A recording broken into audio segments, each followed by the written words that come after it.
Karena tidak ada seorang pun yang dapat meletakkan dasar lain daripada dasar yang telah diletakkan, yaitu Yesus Kristus. Lanjut. Entahkah orang membangun di atas dasar ini dengan emas? Jadi setelah dibangun, ini bahannya di atas dasar tadi. Apa itu?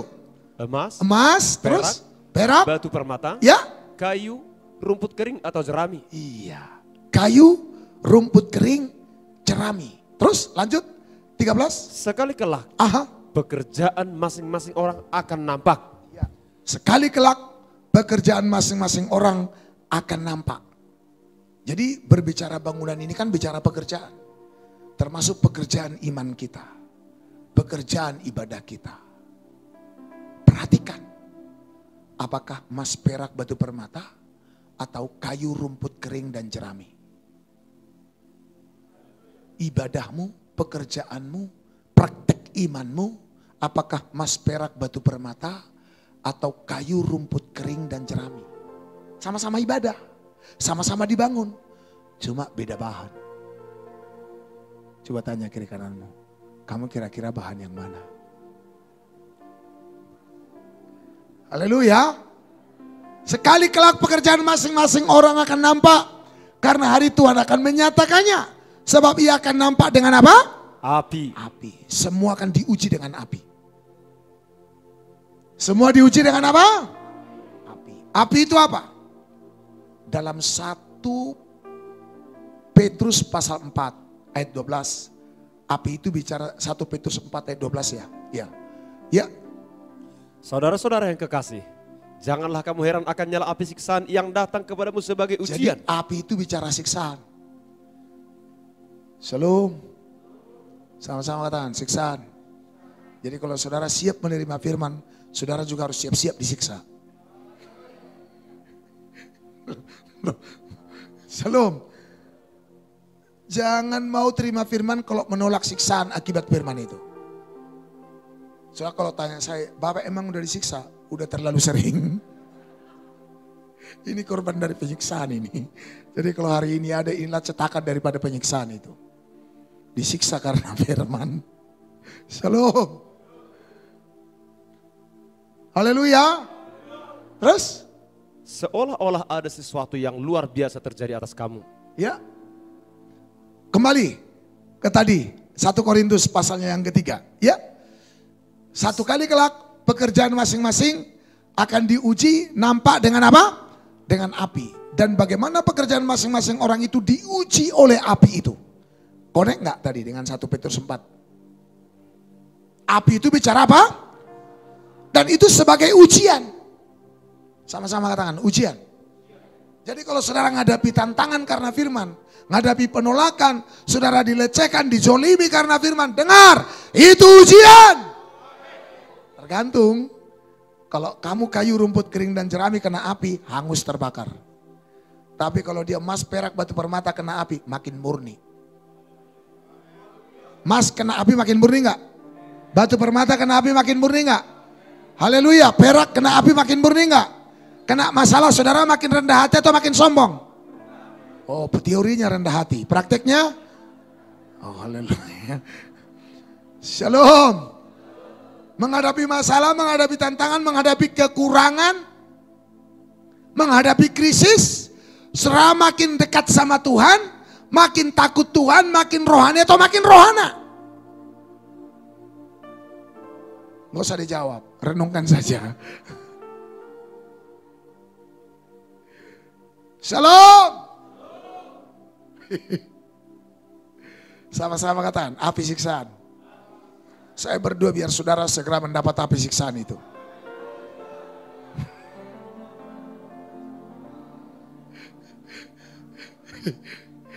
Pulang aja lah, kita udah gak jelas lagi nih. Biar teruji, kan tadi dikatakan. Yang sudah dibangun di atas dasar yang benar itu harus memperhatikan bagaimana ia dibangun. Apakah dari emas, perak, batu permata, atau kayu, rumput kering dan karena nanti hari Tuhan akan nampak. Semua akan diuji dengan api. Terus lanjut ayat 14. Jika pekerjaan yang dibangun seorang tahan uji, jika tahan uji, ia akan mendapat upah. katakan amin. Saya berdoa biar kita semua yang di Medan ini tahan uji. Itu sebabnya kalau mau jadi tahan uji, perhatikan bahanmu saat kau dibangun di atas dia. Jangan sampai kayu. Jangan sampai apalagi wah ini bahaya nih. Coba jerami kalau dibakar. Ini adalah ciri-ciri orang Kristen yang mudah sekali dikomporin. Mudah sekali kena gosip. Begitu dengar gosip sikit. Dia belum tahu kepastiannya kayak apa. Udah langsung dia yang lebih kepahitan dari si pembawa gosip. Terlalu. Haleluya. Haleluya. Shalom. Ngerti gak nih apa yang saya sampaikan ini? Ada pernah jemaat datang ke gereja yang saya gembalakan. Satu keluarga. Ya tentu saya gak kenal kan. Tapi ternyata dia sudah lama jadi jemaat di satu gereja. Ya tentulah kalau di sana semua kan Kristen, saudara. Dan dia ternyata udah lahir baru cukup lama. Dari sejak anak gadis dan anak muda mereka sudah lahir baru. Dan sekarang anaknya sudah besar. Ya udah SD lah, udah SD. Udah lumayan. Dan semua anaknya paling bungsu pun udah sekolah, saudara. Dan mereka akhirnya datang dan mereka memastikan mereka mau digembalakan di penggembalaan yang Tuhan percayakan untuk saya gembalakan. Ya tentu saya bilang ya nggak apa-apa. Lalu saya mulai tanya, dulu udah lahir baru sudah, dari gereja mana? Dia sebut gerejanya. Oh puji Tuhan. Lalu ya saya bilang nggak apa-apa. Syaratnya apa Pak untuk jadi jemaat di sini? Syaratnya percaya Tuhan Yesus. Yang kedua ya datang beribadah, dengar firman dan terima, itu syaratnya. Terima firman Tuhan dengan roh yang lemah lembut. Oh gitu Pak ya. Jadi dia bilang gini, sebenarnya kami sudah lama kenal Bapak. Oh puji Tuhan, saya bilang. Sebenarnya dari dulu ya kami pengen dengar Bapak, dengar khotbah Bapak. Cumanya, ini dia kalau orang sana kalau bahasa Indonesia begitu, cumanya katanya. Cumanya Pak, pendeta kami pernah cerita tentang Bapak. Semua cerita tentang Bapak yang miring-miring katanya. Dan akhirnya kami telan semua. Dan begitu pendeta kami cerita tentang Bapak yang miring-miring, lihat muka Bapak kami udah gak srek lagi katanya. Bayangkan, ngomong sama saya belum pernah. Ketemu apa lagi. Tapi begitu dengar cerita begitu, dia bisa lebih kepahitan kepada saya daripada yang cerita. Saya bilang, Masya Allah. Bisa begitu saudara. Lalu saya tahu apa yang terjadi. Saya penasaran dong. Terus bagaimana kamu memutuskan akhirnya untuk datang ke penggembalaan saya. Padahal tadinya kamu udah gak mau lihat mukaku gitu loh. Karena semua ceritaku adalah cerita miring. Dia bilang satu waktu kami dengar Bapak khotbah di radio. Dan itu sangat memberkati kami. Kami merasa, ini dia yang keren. Kebutuhan kami terpenuhi waktu dengar khotbah itu. Dan kami dengar lagi dan kami merasa selalu diisi. Dan itu gak kami dapatkan sejak lahir baru di penggembalaan kami. Dan akhirnya kami baik-baik permisi kok dengan gembala kami. Dengan baik-baik kami beritahu kami pindah ke sana hanya karena kami butuh khotbah Bapak itu. Bukan yang lain-lain. Kami senang di sini, kami bahagia di sini. Tapi kami punya kebutuhan yang kami tidak bisa dapatkan di sini. Yang hanya kami bisa dapatkan di penggembalaan Bapak itu. Wah haleluya. Sampai sebegitulah cara Tuhan membela. Shalom. Jangan gampang dikomporin. Telinga gak boleh tipis. Jangan begitu dengar Fadli John, saudara salahkan Jokowi.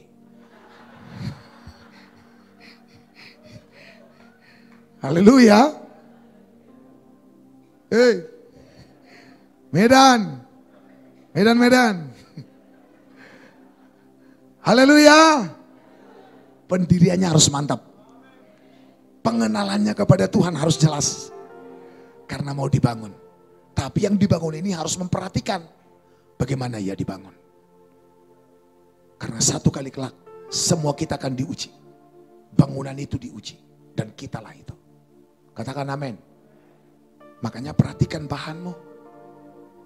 Haleluya. Kalau bahan bangunanmu tahan uji, kau dapat upah. Tapi kalau enggak, ayat 15. Jika pekerjaannya terbakar, Jika pekerjaannya terbakar, ia akan menderita kerugian. iya, artinya enggak tahan uji. Sebab bahannya dari apa tadi nih yang enggak tahan uji nih yang terbakar ini?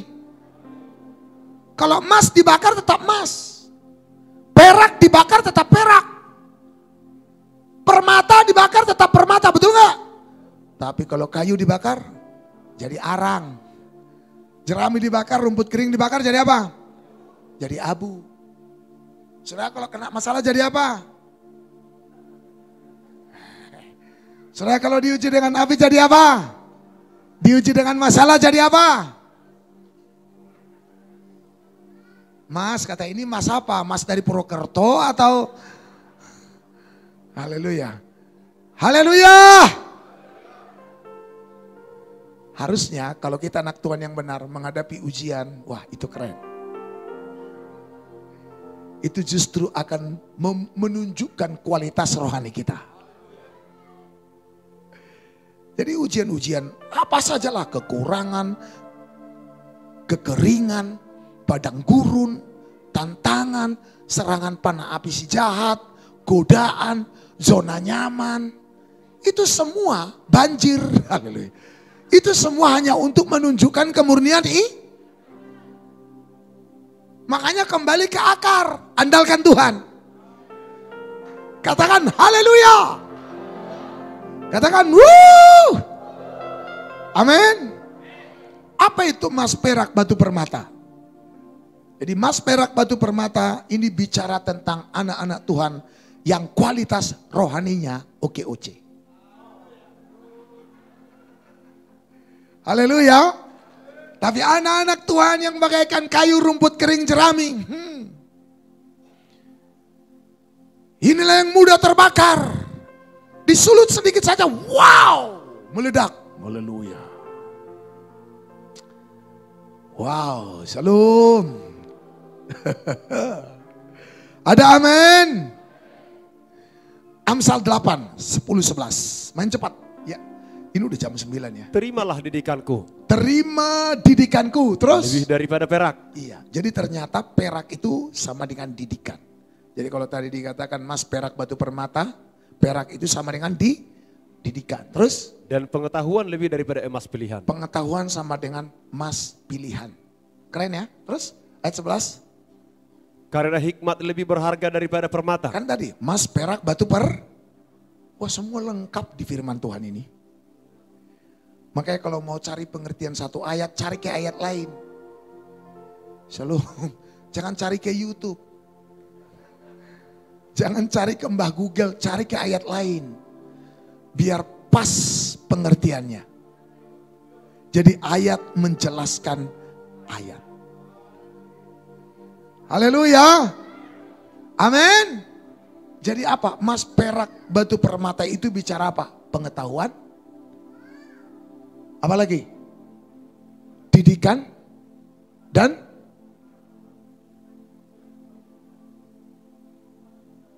hikmat. Pengetahuan, didikan, hikmat. Amin.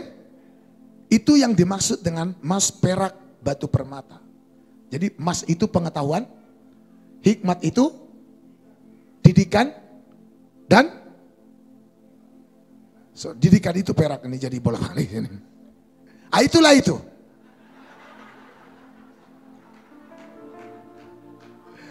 Haleluya. Jadi kalau kita nggak punya pengetahuan yang benar, makanya tadi harus dibangun. Untuk apa? Memiliki pengetahuan yang benar tentang anak Allah. Itu berarti kita menjadi Kristen emas. Kita berhikmat karena diajar, karena dididik. Maka jelas kita sudah memperhatikan bahan bangunan kita. Sehingga kalaupun nanti akan diuji Dan kita semua tampil sebagai umat Tuhan yang tahan uji. Katakan haleluya. Katakan haleluya. Mari, ini udah detik-detik terakhir. 2 Timotius 2 ya, ayat yang ke-19 sampai 21. Main cepat. Ini yang terakhir. Tetapi dasar yang diletakkan Allah itu teguh. Iya, dasar yang diletakkan Allah itu apa? Teguh. Terus? Dan meterainya ialah. Ya. Tuhan mengenal siapa kepunyaannya. Ya, terus? Dan setiap orang yang menyebut nama Tuhan, hendaklah meninggalkan kejahatan. Ayat 20, main cepat. Ya. Dalam rumah yang besar bukan hanya terdapat perabot dari emas dan perak, melainkan juga dari kayu dan tanah. Yang dalam rumah yang besar ini maksudnya rumah Tuhan tadi, rumah rohani. Jadi perabotnya enggak cuma emas dan perak, tapi juga apa? Kayu dan tanah. Ya, terus? Yang pertama dipakai untuk maksud yang mulia. Ya. Dan yang terakhir untuk maksud yang kurang mulia. Ya. Jadi kalau kita memperhatikan bagaimana kita dibangun, itu berarti kita mempersiapkan diri kita untuk dipakai untuk maksud yang mulia. Lihat saya semua, karena kita akan Tuhan bawa dalam lawatan yang besar. Dalam pekerjaan Tuhan yang besar di akhir zaman ini. Katakan amin. Katakan haleluya. Apakah saudara siap? Amin. Katakan ya. Haleluya. Ya, yang satu dipakai untuk maksud yang mulia yang pertama, dan yang kedua dipakai untuk yang kurang mulia. Terus? Jika seorang menyucikan dirinya dari hal-hal yang jahat. Nah, ini artinya. Jadi bicara emas, perak, batu permata itu adalah orang yang menyucikan dirinya. Orang yang mengejar kekudusan hidup. Katakan amin. Katakan haleluya. Terus? Ia akan menjadi perawat rumah untuk maksud yang mulia. Itu dia. Jadi kejar kesucian. Kalau beribadah, carilah tempat ibadah yang selalu menyampaikan firman yang menyucikan. Bukan firman yang hanya menyenangkan telinga. Berkat-berkat saja. Oke, kalau saudara memang butuh berkat, boleh sekali-sekali dengar itu. Saudara lagi sakit, boleh sekali-sekali. Tapi jangan itu terus. Kita butuh firman yang menyucikan. Sebab kalau kita bersedia disucikan, maka kita sedang memperhatikan bagaimana kita dibangun.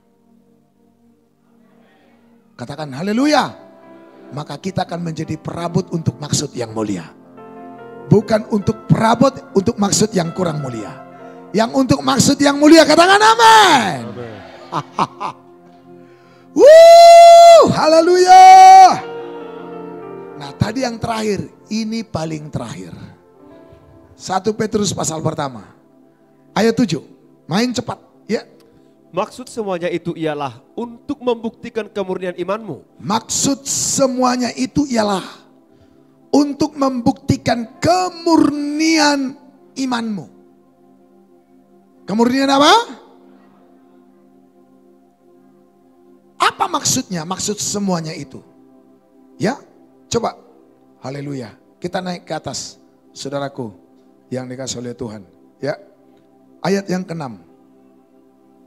Bergembiralah akan hal itu. Ya. Sekalipun sekarang ini kamu seketika harus berduka cita oleh berbagai-bagai pencobaan. Sekalipun sekarang memang harus berduka cita oleh berbagai-bagai apa? Bergembiralah. Kok gembira, Pak? Udah banyak kali soal persoalan, banyak kali pencobaan. Kok malah gembira pula? Dengar saya, lihat saya, penting. Maksud semuanya itu ialah, jadi adapun Tuhan izinkan ada berbagai-bagai duka, ada berbagai-bagai pencobaan. Maksudnya ialah membuktikan kemurnian imanmu. Katakan amin. Terus? Yang jauh lebih tinggi nilainya daripada emas yang fana. Yes. Supaya kita semua tahan uji. Terus? Yang diuji kemurniannya dengan api. Yes. Connect semua? Diuji kemurniannya dengan api. Jadi kalau saudara adalah orang-orang yang takut menghadapi masalah karena firman, Orang-orang yang takut, yang mundur karena takut bentrok karena firman. Wah, ini bahaya. Saudara tidak menunjukkan kualitas rohani yang Tuhan inginkan. Nangkap sampai di sini? Terus? Sehingga kamu memperoleh puji-pujian Ya. dan kemuliaan dan kehormatan pada hari Yesus Kristus menyatakan dirinya. Luar biasa. Lanjut terus. Sekalipun kamu belum pernah melihat dia, Belum pernah melihat dia. namun kamu mengasihinya. Iya. Kamu percaya kepada dia. Terus. Sekalipun kamu sekarang tidak melihatnya. Iya. Kamu bergembira karena sukacita yang mulia dan yang tidak terkatakan. Nah, ini yang disebut orang karo, la terkatakan. Haleluya. Ada sukacita yang la terkatakan. Walaupun harus berduka cita oleh berbagai-bagai tapi karena kita paham sekarang kita adalah bangunan Tuhan. Dan memperhatikan bagaimana kita dibangun. Sekarang kita melihat setiap berbagai-bagai pencobaan sebagai kesempatan untuk hidup dimurnikan. Kita melihat berbagai-bagai pencobaan, kesempatan untuk hidup kita disucikan. Yang ngerti katakan amin. Kalau kayak begini model iman kita, lihat saya semua, dipastikan kaulah orang yang disebut kekasihnya Tuhan. Sama-sama katakan, aha. Sudah siap menerima api pencobaan? Kalau biasanya kan akhir khotbah kan pendeta bilang ini, saya mau berdoa buat saudara yang sakit, buat saudara yang menderita, buat saudara yang sedang terlilit utang, saudara yang ini. Kalau ini enggak, saya mau berdoa buat saudara yang selama ini hidup nyaman dan ingin mendapat api pencobaan. Siapa yang mau didoakan seperti itu? Yang mau didoakan katakan amin. 5 orang. Mari kita bangkit semua berdiri, saya mau berdoa untuk api itu. Api pemurnian. Ayo, mampulah melihat seperti Tuhan melihat. Katakan amin.